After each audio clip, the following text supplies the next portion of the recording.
wabarakatuh. Alhamdulillahirabbil alamin wa bihi nasta'inu ala umuri dunya waddin wassalatu wassalamu ala asrofil anbiya'i wal mursalin wa ala alihi washabihi ajmain amma ba'du. Yang pertama, marilah kita panjatkan puja dan puji syukur kehadirat Allah Subhanahu wa taala yang telah memberikan kita kenikmatan yakni kesehatan sehingga kita bisa berkumpul di sini dengan sehat walafiat. Amin ya rabbal alamin.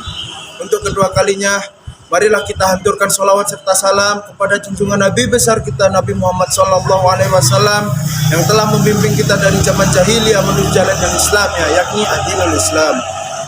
Kehadirannya sebagai tahun baru Hijriah, tahun baru bagi seluruh kaum muslimin di dunia, termasuk kaum muslimin di Indonesia. Kita harus bersyukur kepada Allah karena ternyata kita masih diberi umur panjang sehingga dapat memasuki tahun baru Hijriah ini dengan selamat, sehat, dan sejahtera. Tak satu pun ara yang melintang.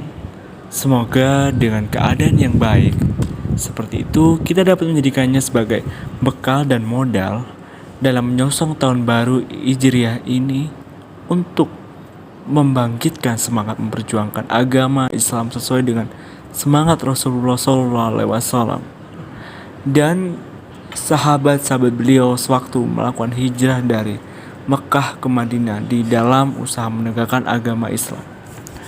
Kaum muslimin muslimat yang berbahagia, bulan Muharram yang merupakan permulaan tahun hijrah ini adalah bulan yang mulia dan terpuji.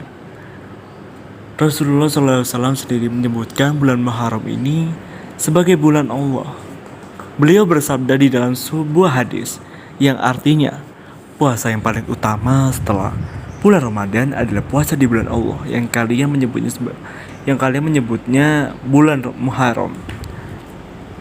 Oleh sebab itu, di dalam menyongsong kedatangan tahun baru Hijriah ini, marilah kita tingkatkan amal kebaikan kita sesuai dengan arti yang terkandung dalam tahun Hijriah, yaitu nama tahun di mana Khalifah Umar bin Khattab telah menetapkannya agar seluruh umat Islam senantiasa terkenang akan peristiwa hijrah Nabi dalam upaya menegakkan agama Islam. Sehingga bagi umat Islam, setiap kali kedatangan tahun baru Hijriah diharapkan jiwanya tergugah bahwa di atas pundaknya terletak beban yang berat. Sebab kalau bukan umat Islam sendiri yang memperjuangkannya, lantas siapa lagi? Sudah barang tentu orang-orang di luar Islam pasti mau memperjuangkan agama Islam. Bahkan sabar mereka itu selalu berharap agar agama Islam cepat hancur. Nah, udah paham? Bisa balik.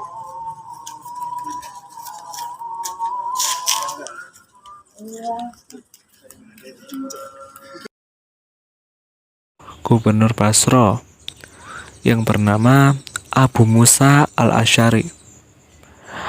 Abu Musa al-Asy'ari membaca salah satu surat tersebut yang dikirim pada bulan Sya'ban. Tapi Abu Musa tidak tahu. Ia tidak tahu apa Sya'ban tahun ini atau Sya'ban tahun kemarin.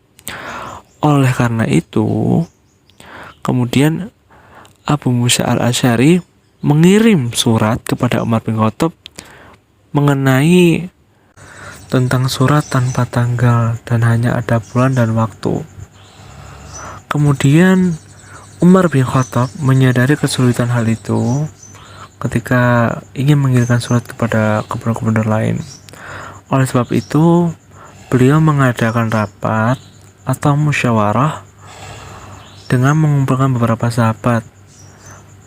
Adapun nama-namanya yaitu Utsman bin Affan radhiyallahu anhu, Ali bin Abi Thalib radhiyallahu anhu, Abdurrahman bin Auf radhiyallahu anhu, Sa'ad bin Waqqas radhiyallahu anhu, Zubair bin Awam radhiyallahu anhu, dan Talha bin Ubaidillah radhiyallahu anhu. Mereka bermusyawarah mengenai kalender Islam. Ada yang mengusulkan berdasarkan milad Rasulullah, ada juga yang mengusulkan berdasarkan pengangkatan Muhammad Sallallahu Alaihi Wasallam menjadi Rasul, dan yang diterima ada juga yang mengusulkan berdasarkan momentum hijrah Rasulullah SAW dari Mekah ke Yastrib. Maka semua setuju dengan usulan salah satu sahabat, yaitu Ali bin Abi Thalib radhiyallahu anhu, yaitu berdasarkan momentum hijrah Rasulullah SAW dari Mekah ke Yastrib. Sedangkan untuk nama-nama bulan dalam kalender Hijriah ini diambil dari nama-nama bulan yang telah ada dan berlaku pada masa itu di wilayah Arab. Assalamualaikum warahmatullahi wabarakatuh. Kali ini saya akan menjelaskan tentang 12 bulan Hijriah beserta artinya. Muharram berarti terlarang, merupakan bulan pertama tahun Hijriah dan salah satu bulan suci. Bulan ini diberi nama Muharram atau yang artinya terlarang untuk melakukan peperangan pada bulan haram atau suci. Umat Islam juga dilarang untuk menganiaya diri sendiri. Safar berarti kosong atau nol. Dahulu kala disebutkan pada bulan ini orang Arab pergi meninggalkan rumah dan harta mereka. Mereka tak meninggalkan apapun atau kosong. Safar juga bisa berarti kuning yang diambil dari musim gugur saat pepohonan berwarna kuning. Rabiul Awal. Rabi berarti musim semi dan awal berarti permulaan. Sehingga Rabiul Awal berarti musim semi awal. Bulan ini juga bertepatan dengan pada saat orang Arab menang dalam peperangan.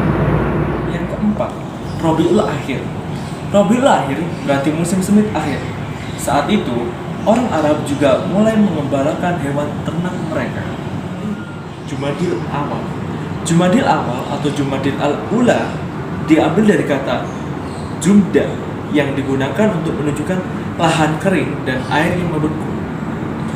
Dahulu, bulan ini bertepatan dengan musim dingin sehingga lahan kering dan air membeku. Jumadil Akhir. Jumadil Akhir merupakan masa kering dan air membeku bagian akhir. Rojab berasal dari kata rajabah yang berarti hormat. Pada bulan ini orang Arab menahan diri dari peperangan. Rajab juga termasuk bulan suci atau haram, di mana umat Islam dilarang untuk menganiaya diri mereka sendiri. Yang ke-8, Sya'ban. Bulan Sya'ban menyatakan perpisahan. Pada bulan ini orang Arab pergi berpencar untuk mencari air saat perang. 9, Ramadan. Kata Ramadan berasal dari Ar-Ramda yang berarti panas. Dahulunya, bulan ini bertepatan dengan musim panas dan suhu udara yang sangat-sangat tinggi. Pada bulan ini, umat Islam wajib berpuasa. 10. Syawal. Syawal berarti membawa atau mengangkat. Nama ini diberikan karena saat itu unta melahirkan dan membawa anaknya. Yang ke-11, Zulkaidah. Zulkaidah berarti duduk. Pada bulan ini, umat Islam mesti duduk atau genjatan senjata karena dilarang berperang. Zulkaidah juga termasuk bulan haram. 12, Zulhijjah. Zulhijjah secara harfiah berarti ziarah. Zulhijjah juga merupakan satu dari 4 bulan haram atau bulan suci. Pada bulan ini, umat Islam dilarang untuk berperang. Pada bulan ini juga, umat Islam melakukan ibadah haji ke Mekah dan berkorban.